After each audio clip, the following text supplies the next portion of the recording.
नमस्कार। इतिहास में ना कुछ जगहों की कहानी बाकियों से कहीं ज्यादा बड़ी होती है और आज हम ऐसी ही एक कहानी की बात करेंगे। कैसे एक छोटा सा राज्य मगध हिंदुस्तान का पहला सबसे बड़ा साम्राज्य बन गया। तो सवाल ये उठता है कि आखिर मगध में ऐसा क्या था भाई? ऐसी क्या खास बात थी? कौन सी वजह थी जिसने उसे अपने सभी दुश्मनों से आगे निकाला और इतिहास में हमेशा के लिए अमर कर दिया?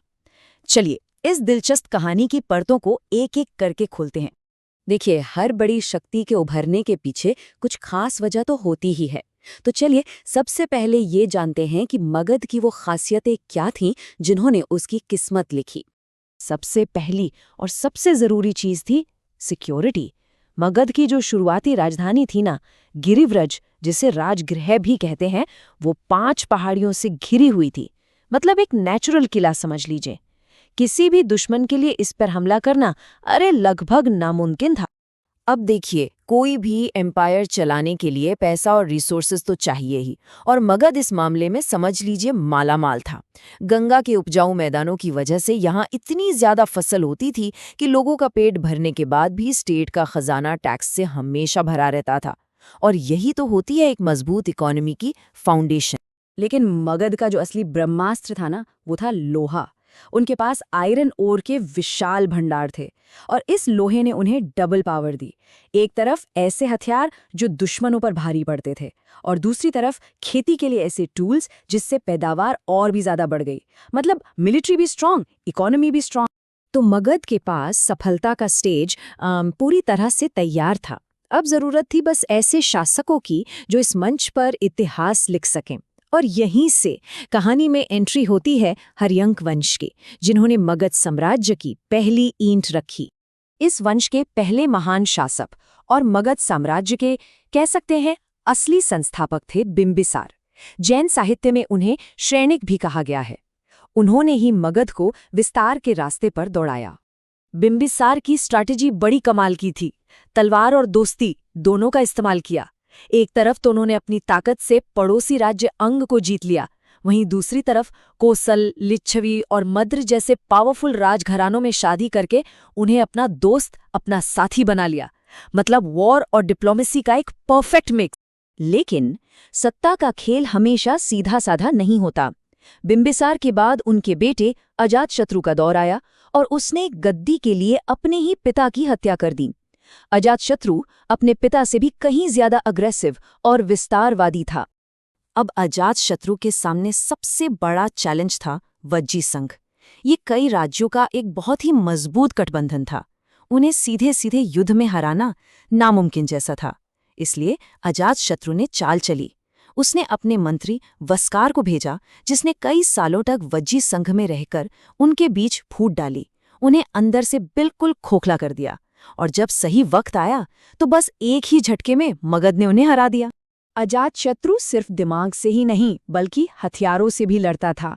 उसने वॉर के लिए 2 ऐसी भयानक मशीनें बनवाईं। पहली थी रथ मूसल। सोच के देखिए, एक ऐसा रथ जिसमें गदा लगी हो, जो दुश्मन की सेना को गाजर मूली की तरह काटता हुआ आगे बढ़ता था। और दूसरा हथियार था महाशिलाकंटक।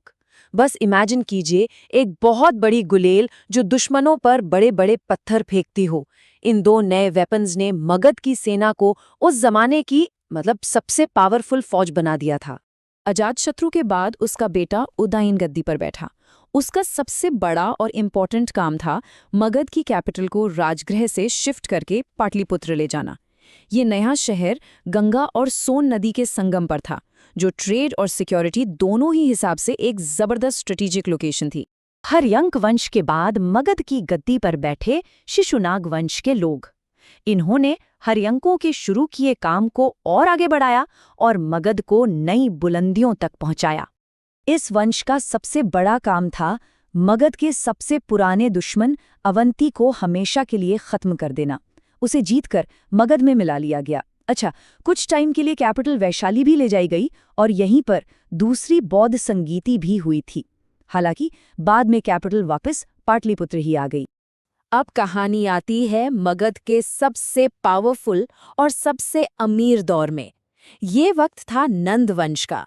नंद वंश की नींव रखी महापद्मनंद ने। एक ऐसा शासक जिसकी ताकत और जिसके इरादों की कोई सीमा ही नहीं थी। पुराणों में उसे सर्व क्षत्रियांतक कहा जाता है, यानी सभी क्षत्रियों का नाश करने वाला। ये था उत्तर भारत का पहला एक सच्चा सम्राट। महापद्मानंद के एम्बिशंस मतलब किसी बॉर्डर में बंधे नहीं थे। वो पहला मगध का रूलर था जो विंध्य पर्वत को पार करके दक्षिण भारत तक जा पहुंचा। उसने कलिंग को जीता और वहां नहरें तक बनवाई। उसने एक राट और एक छत्र जैसे टाइटल्स लिए, जिसका मतलब साफ था वो खुद को पूरे भारत का इकलौता सम्राट मानता। नंदों की सेना जितनी बड़ी थी, उनकी दौलत उससे भी ज्यादा मशहूर थी।